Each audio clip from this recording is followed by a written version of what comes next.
Hey guys, I'm Nidoking, and before we get into Space Quest 6 proper, let's take a look at what they chose to represent it for people who didn't buy the game yet.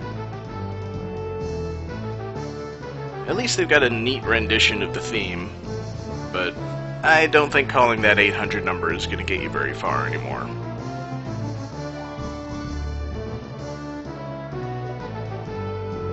Yep, they didn't bother with a whole lot of story, although they do have a couple of new resources just for the demo. It's not all stuff completely rehashed from the game. And, most importantly, forget everything that happened in Space Quest 5. We're back to being a janitor again.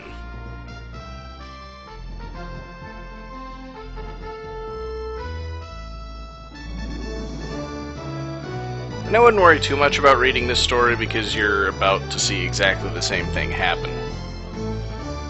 But at least they tell you how to use a point-and-click interface. Use icons to select functions and cursor placement to make things happen.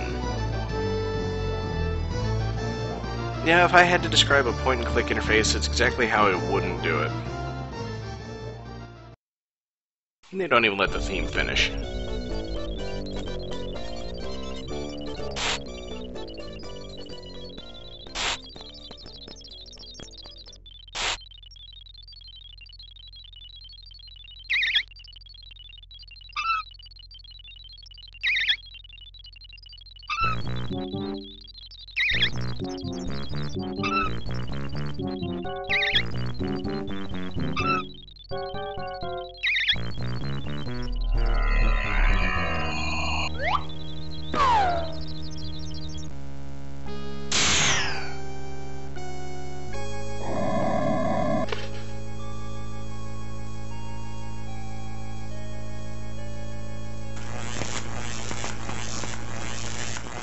I guess I'm the only crew member who hasn't been transformed into a scoop of lemon sorbet. Maybe I should look around a little more.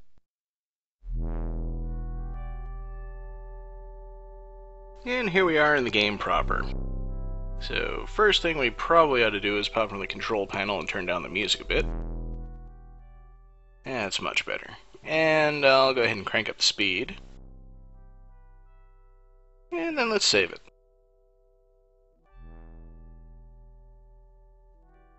Or not. Guess this will be a single segment run.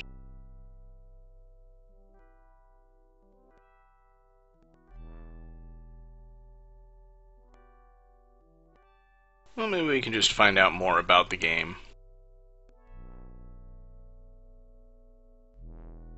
Yeah, they kind of redid all the buttons in the control panel. But at least it's fully voiced. So we've got the traditional icon interface that you're used to. We've got eyes, hands, mouth, words, and pictures.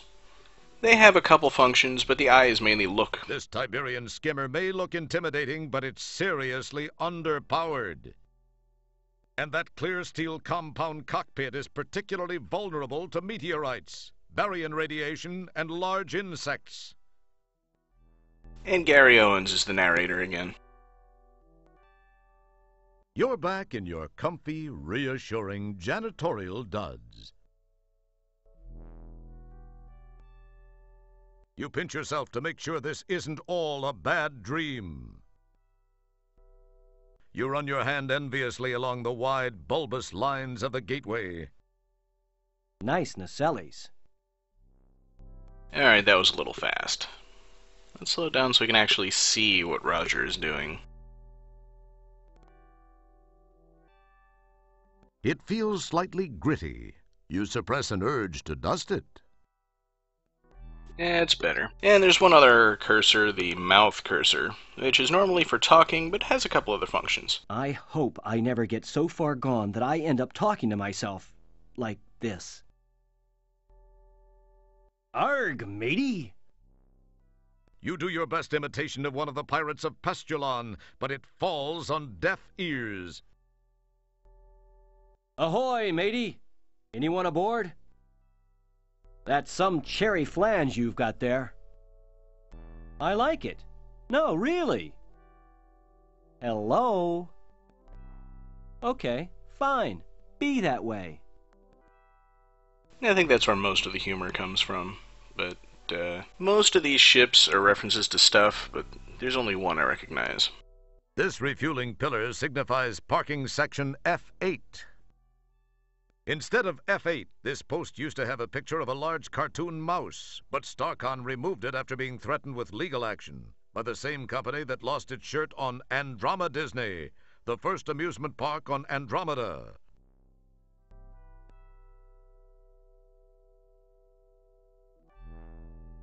You won't be doing any refueling around here, bub. Not since you were caught smoking while filling the O2 tanks.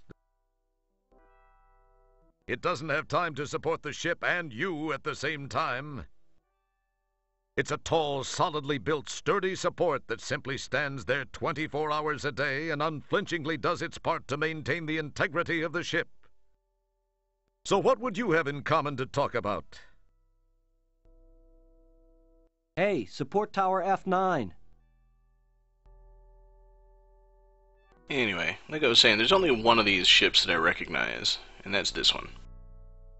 Some woman driver parked her shuttle here and contaminated the whole deep ship with these acid-bleeding, multi-jawed, exoskeletal aliens, and you had a really huge mess to clean up.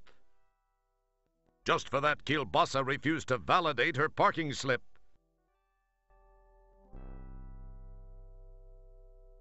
I would mess with all of them, but then this video would go on forever. Oh yeah, real smart. Let's go poking around inside a pod that's probably carrying a half-dozen miniature face-hugging, saliva-dripping, face-eating, exoskeletal alien piranha things.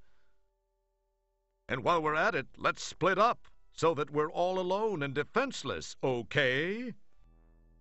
Not. Is there anyone in there that won't eat me alive if I come in? From inside, you hear a muffled, "Nope." And they've all got individual responses to pretty much everything, but this is the shuttle that we need to worry about. It's a standard Starcon shuttle built for speed and maneuverability. Unfortunately, with a budget of only 550,000 buckazoids, they had to leave off certain amenities, like airtight seals, decent shields, and restrooms. Anyone alive in there? There's no answer. Not a good sign. Well, since it's the communal shuttle, we should be able to get in. If you were aiming for the shuttle hatch, you missed. But if you just wanted to inspect the hull of the shuttle for microfractures and embedded particulate matter, you were incredibly successful.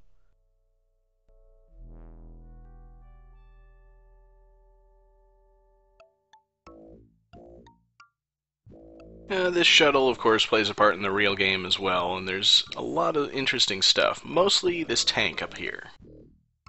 This tank of emergency oxygen serves an incredibly important purpose. It ensures that the shuttle's hatch makes a neat hissing sound when it opens and closes. Unfortunately, we don't open or close the door in the demo, so you don't get to hear that, but it's in the real game. These are the seats for the pilot and navigator, built of a semi-translucent gel foam that molds itself to the shape of whoever's sitting in it. The semi-transparency also makes it easier to spot loose change and crumbs that have fallen between the cushions. The shuttle closet contains an EVA suit and helmet for those infrequent repairs. That sounds useful. Sorry, you can't open this closet in the demo. You'll just have to take my word for it that there's an EVA suit in there. There's nobody in the closet to talk to now that Starcon has adopted the don't ask, don't tell policy.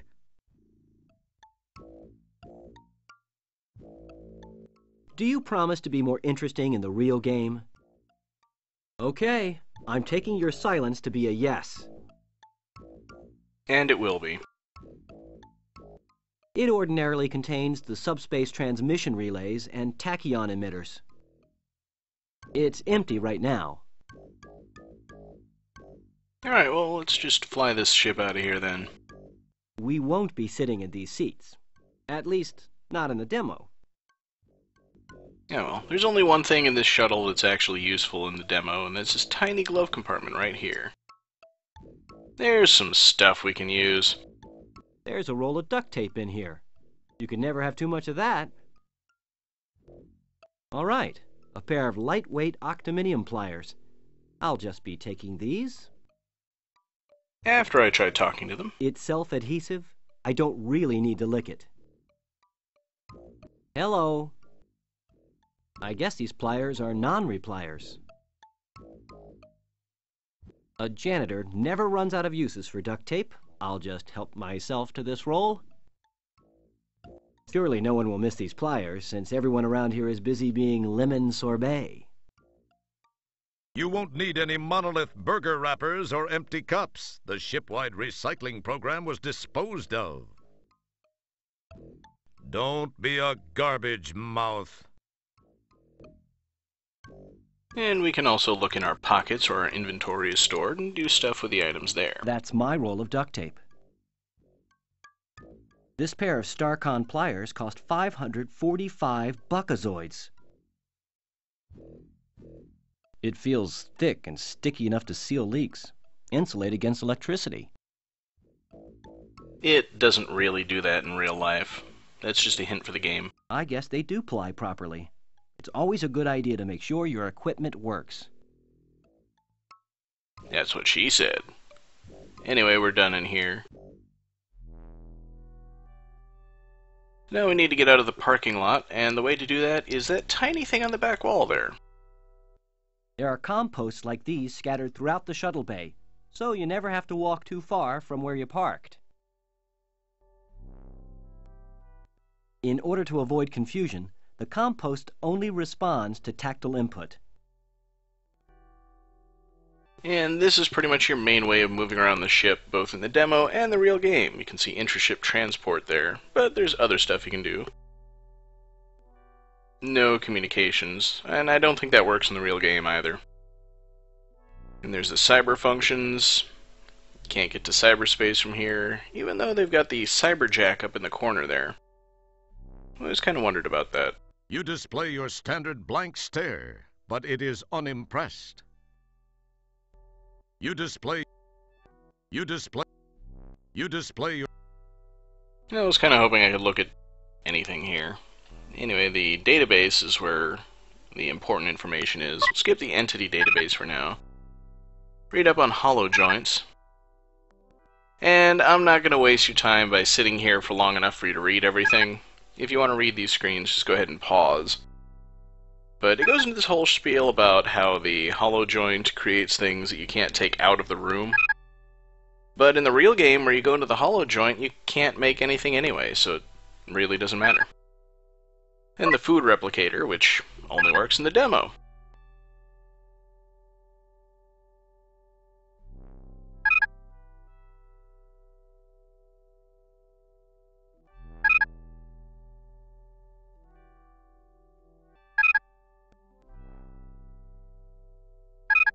Completely non-useful.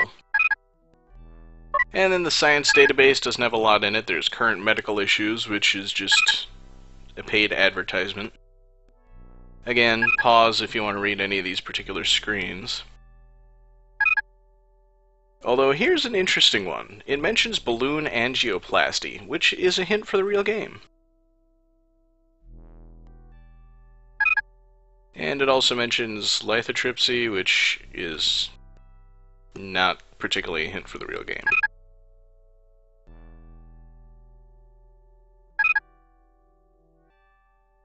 It's an expensive call. And the periodic table.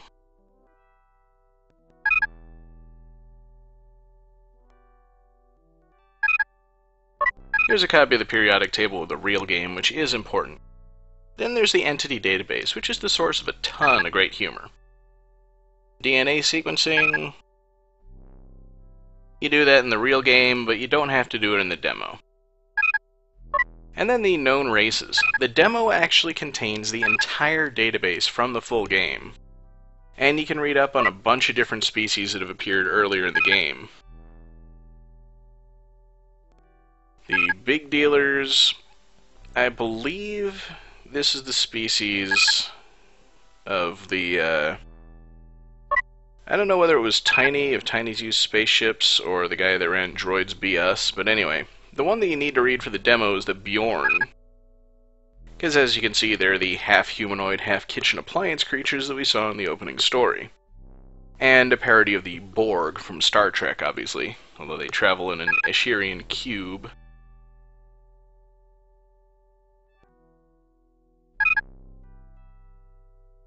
And the leader is the guy with a toaster on his head and a socket below that. He's up in the bridge right now. And this whole thing is basically just a hint to what you need to do to defeat him. Except for this last page. They've got a code for the food replicator over there, which tells you how to create the Borg's favorite, or the Bjorn's favorite food. Naturally, that's going to be important. And I could go through a couple of other entries. There's some really interesting stuff, like the Labion Terror Beast is actually afraid of you. That's why it's called the Terror Beast. But for right now, we don't want to go to the bridge and face the Bjorn just yet. Let's head to Roger's quarters and regroup.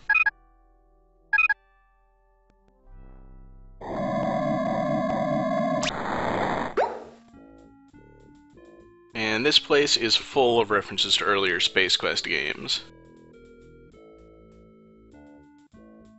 The closet isn't worth opening. Everything that used to be inside is scattered around the room. Let's go ahead and take a look at some of this stuff. This table is supposed to be used for paperwork and gracious dining. Since you do neither, you've found it makes a great place to stash all this junk you've collected over the years. Say it's the old hint book you found in the bargain bin at the software store in Space Quest 4. That sounds useful. You won't need that hint book. You've already won Space Quest 4. Oh. It's your old Labion Terror Beast mating whistle from Space Quest 2. You won't be needing the whistle. This table is supposed to... Ooh, it's your old Autobucks card from your shopping spree at the Galaxy Galleria after you saved the latex babes from that hideous sea slug in Space Quest 4. It's expired, unfortunately, but then you don't need much money aboard the deep ship. Wow, it's the old translating gadget you used to communicate with the subterranean alien back on the planet Corona in Space Quest 1. Too bad they don't make those little dilithium watch batteries anymore. Don't bother with it. The batteries are dead, and there's no alien language here to translate. Whoa, it's the Star Generator remote control you found aboard the Sarian ship during Space Quest 1. Unless there happens to be a Star Generator in the immediate vicinity, this remote won't be of any use to you whatsoever. And there isn't, so there won't. Hey, it's the Pocket Pal terminal you filched from an abandoned land speeder on Xenon during Space Quest 4. This table is supposed to... Yeah, the cigar is almost impossible to click on. This table is... It's a discarded cigar stub from the Galaxy Galleria in Space Quest 4. That cigar butt is a piece of your history. You would no sooner carry it around than you would your golden mop. He means this golden mop. Holy cow! It's your Golden Mop Award for your feats of daring do in Space Quest 1. That mop is a piece of your history. You would no sooner carry it around than you would your cigar butt. Hey, here's that pack of matches you stole from the Eulance Flats bar when you returned to Space Quest 1 during the time travel sequence in Space Quest 4. You've long since used up all the matches in this book. The cover is lying around as a souvenir. And I think that last thing is the decoder ring. I'm not even going to try. These are your boots. Wait a second, you're already wearing your boots. Leave them where they are. They're positioned just right for making it appear as though you simply dissolved into your bed. It's a medical reference of janitor-specific ailments, diseases of the genitalia. Now's no time to catch up on your reading. You have a race of aliens to defeat. No big deal. Sure, go ahead, grab that red-hot spike of quartz, so it'll fuse your hand permanently to the heater. There's no gratuitous gross death in this demo. You'll have to wait for the real game. I remember he said that. We didn't make this game just so you could crawl into bed and go back to sleep. Be productive. Alright, well, let's dig in the garbage then. Feels clean for once. I think he's talking about the kitchen. You would offer to play hide-and-seek with the cockroaches, but you are always it. Once upon a time, you really meant something to me. You were a symbol of my bravery, of my importance to StarCon. Now you're just a constant reminder of the glory that once was mine, and how I'm now just a faceless cog in the great gears of the Federation. Talking to stuff is always fun. Hey, translate this. Hold it right there. Anyway, I see a food replicator in Roger's kitchen. Ew, I don't think it's working. Don't try to get anything out of this machine. You'll only succeed in getting your fingers stuck to the replicator. Again. I guess I'll have to find a different one. The only thing I need in this room is over there on the nightstand. This is your old Clapmaster. It can turn a plug on and off with a clap of the hands. And there are a lot of plugs in this room, mostly for Space Quests 1, 2, 3, and 4. But not 5, notably. Let's go ahead and grab that Clapmaster then. You yank on the Clapmaster's cord till it pops out of the wall, and you shove it all into your pocket. Well, I've got my Clapmaster, which appears intact except for a pin that's missing from the plug. When the Clapmaster is working, it's a convenient way to turn your lights on and off by clapping your hands. Or whenever a freighter warps by. Or when I cough. Pressing, pushing, prodding doesn't help. Maybe it's because one of the pins from the plug is gone. Well, let's see, it looks like it's still stuck in the outlet there. There's a single prong from the Clapmaster's plug embedded in the outlet. Alright, we'll just grab it. I thought he said no gratuitous gross death. But this game brings in the try again, so you don't have to worry about saving constantly. Come out of there. I'm afraid I'll get a shock if I touch you. It never works. What we need to do is use a tool.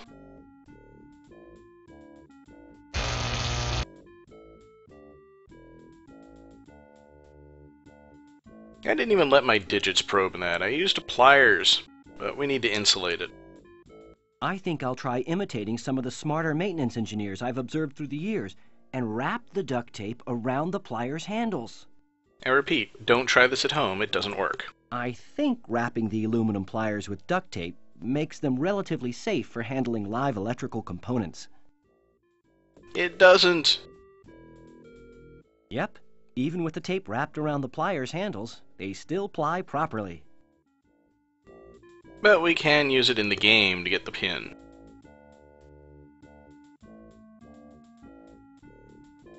I think this is one of the pins from the Clapmaster's plug. Ain't she a beaut? Cool. I didn't think that would work. Go figure. Gosh, I guess I've proven that I have the ability to be more than just a mediocre janitor.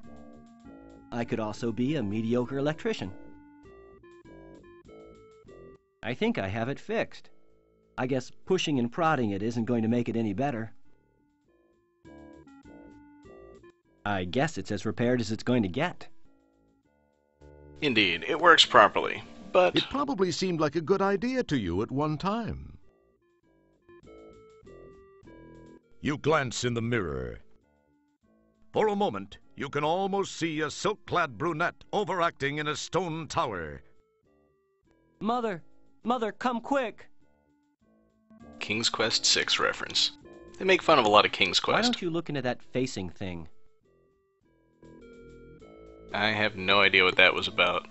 So let's get the heck out of this bedroom. Those boots aren't made for talking, I guess. You have apparently mistaken your space heater for some other space heater that gives a damn. It's way too late to save this plant by talking to it. Alright, this video is going to go on forever if I don't move on.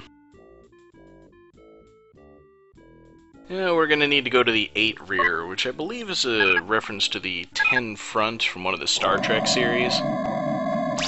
I barely know the original series. Hey, it's Mr. Soylent. This is 8 rear, the ship's lounge. Here crew members come to relax, drink, eat, converse, party, hit on each other, brawl, hurl, pass out, and intrude on each other's personal space. Right now, it smells vaguely lemony.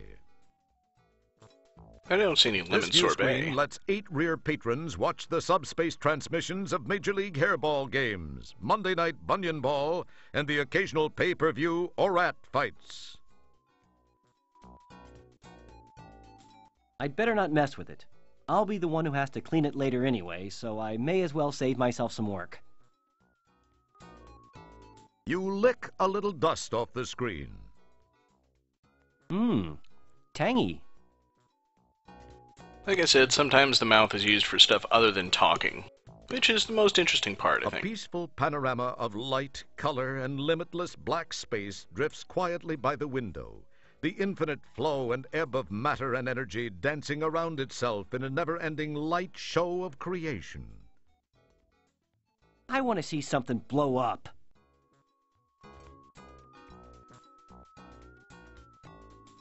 The quadruple thick plastosteel window is cold to the touch. You give the window a lick and a promise. Replicator. Replicator, make me something to eat. Nothing happens. This is no fairy tale. A friendly Mr. Soylent food replicator stands in wait to serve anyone who wants a snack. Technically, these aren't replicators. They're wormholes into the restaurant universe. But the food still tastes replicated because the chefs in the restaurant universe are mostly ex-Monolith Burger employees and know nothing about food. Yeah, let's go ahead and get some food then. This world's a great big ball of dirt with 50 billion souls who like to sit around and veg down in the dark like moles. But me, I'm just the kind of girl who loves the open air and bits of unburned hydrocarbons blowing through my hair.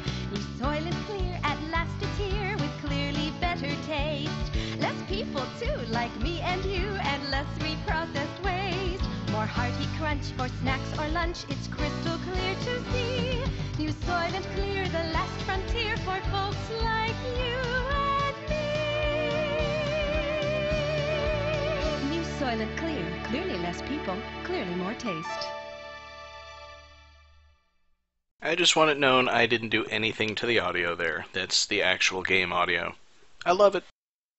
Let's go ahead and put in that number that we got from the compost for the Bjorn's favorite food. There we go.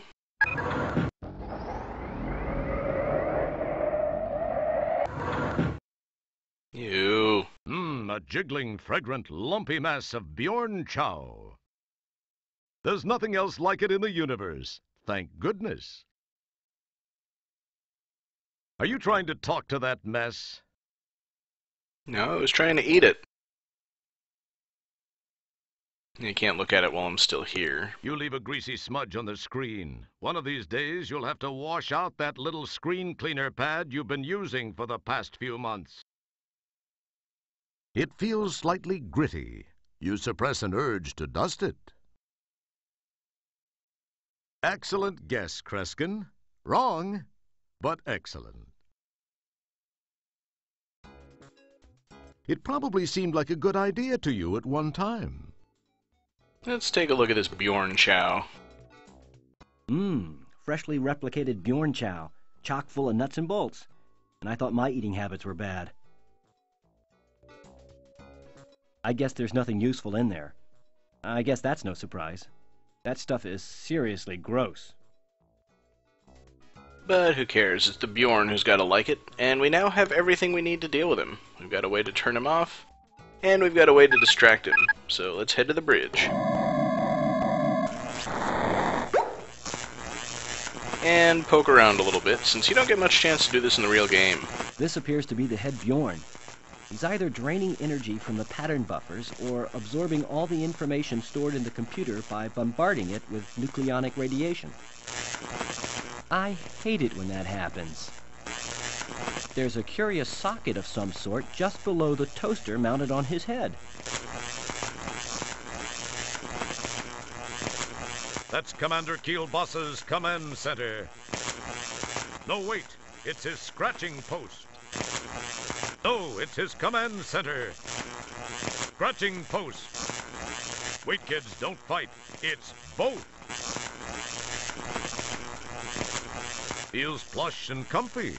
Maybe if you get to be a captain again someday, you'll get a nice scratching post command center like this one. Yeah, and you'll be on the cover of JQ. All fleas abandon ship. All fleas abandon ship. With these controls, Commander Kielbasa can override navigational subsystems, access ship-wide computer functions, perform sensor sweeps, and get to level 6 of Super Nunzio World. What are you going to do? Play more dull combat? Computer, what's the airspeed velocity of a laden swallow? African or European? I don't know.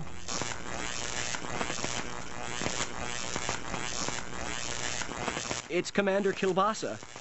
And he's melting. Melting! Oh, what a world! What a world!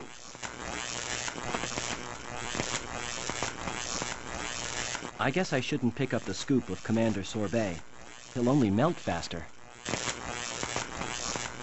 Well, then let's just go ahead and eat him.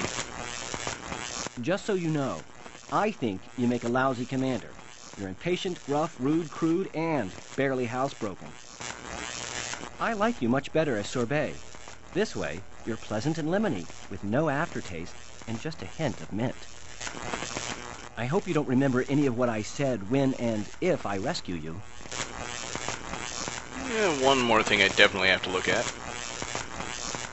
It's Commander Kielbasa's kitty litter box. This is where he makes most of his best command decisions. Not to mention all of his log entries. Ew. Not on a bet.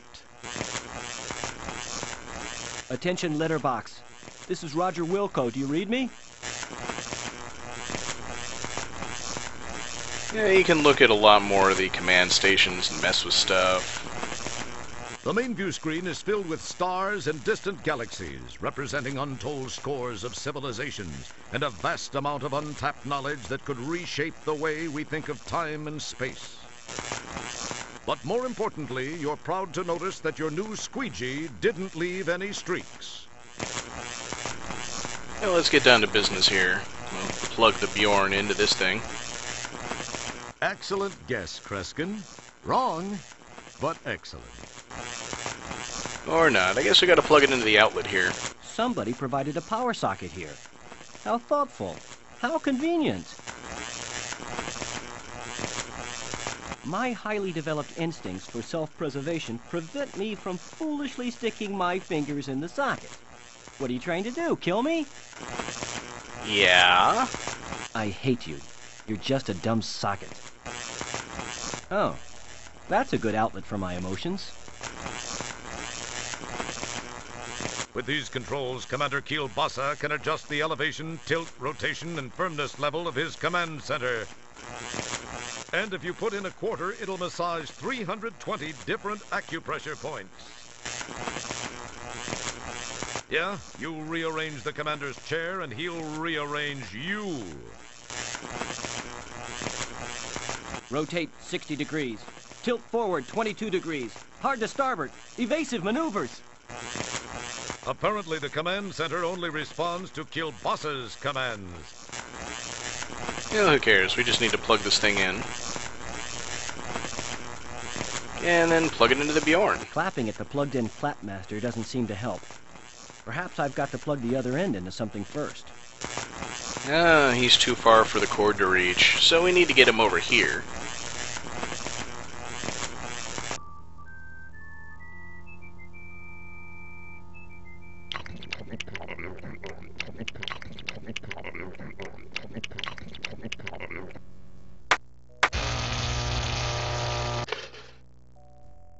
And there we go.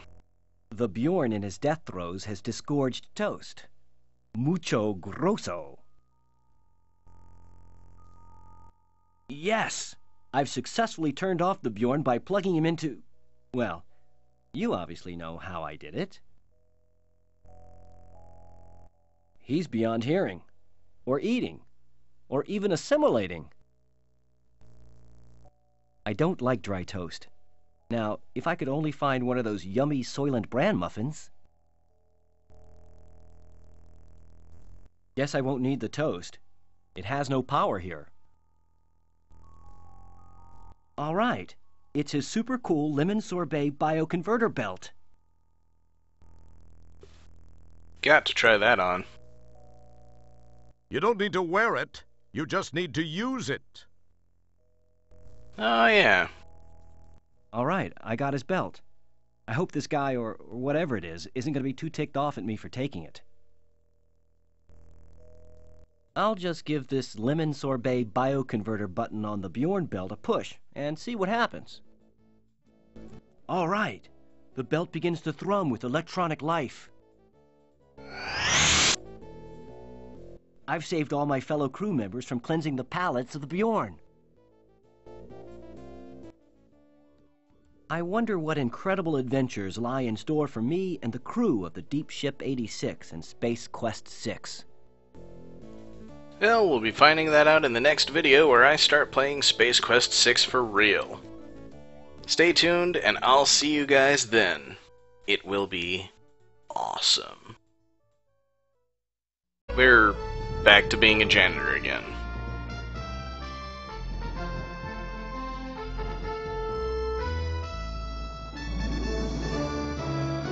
And I wouldn't worry too much about reading this story because you're about to see exactly the same thing happen. But at least they tell you how to use a point-and-click interface. Use icons to select functions and cursor placement to make things happen. Yeah, if I had to describe a point-and-click interface, it's exactly how I wouldn't do it. And they don't even let the theme finish.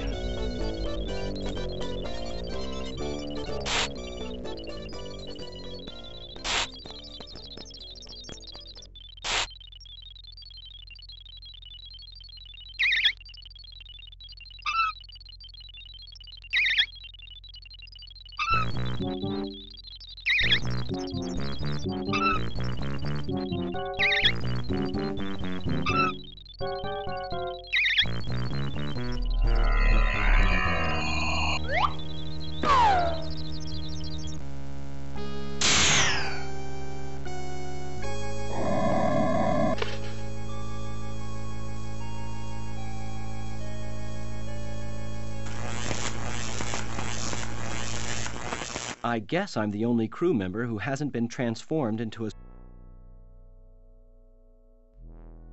Yeah, they kind of redid all the buttons in the control panel.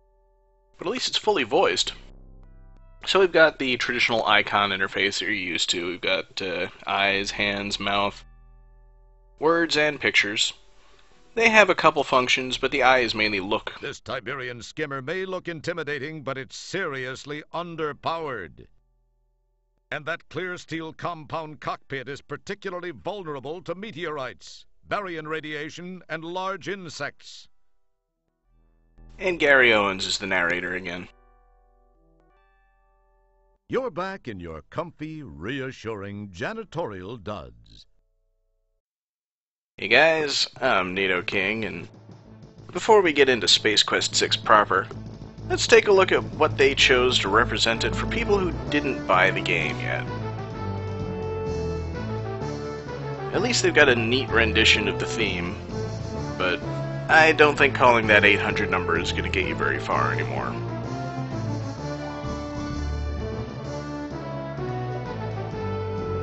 Yep, they didn't bother with a whole lot of story, although they do have a couple of new resources just for the demo. It's not all stuff completely rehashed from the game. And, most importantly, forget everything that happened in Space Quest 5. Scoop of lemon sorbet. Maybe I should look around a little more.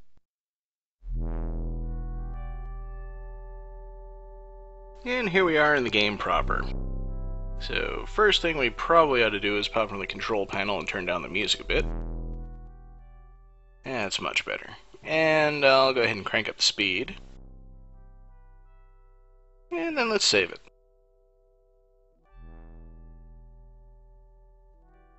Or not. Guess this will be a single segment run.